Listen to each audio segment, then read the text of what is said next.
I dette forsøg var formålet at måle spændingsforskellen mellem to metaller.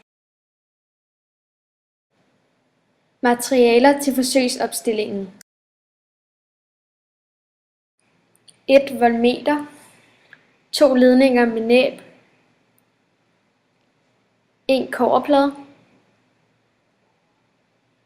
1 aluminiumsstang, 1 blyplade, 1 jernplade, 1 zinkplade,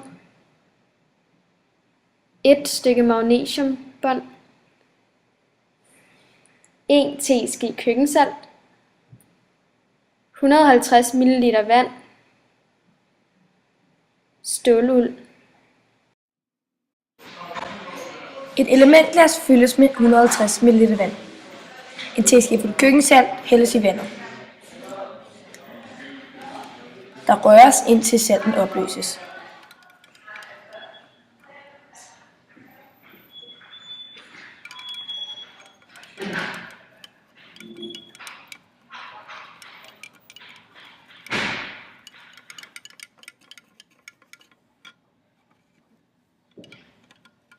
To ledninger forbindes til voltmeteret på venstre side, som betyder, at de sidder i jævnspændingen.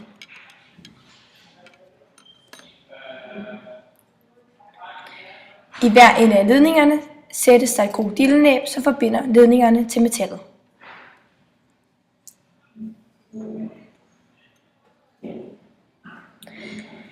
Den ene ledning forbindes til en kobberplade, og kobberpladen kommes ned i elementglasset.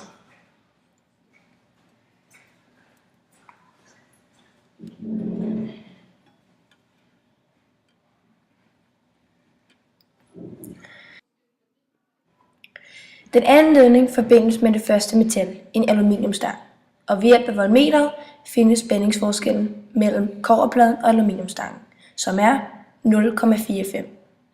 Men i virkeligheden er værdien negativ, det vil sige minus 0,45, da aluminium ligger til venstre for kobber i spændingsrækken.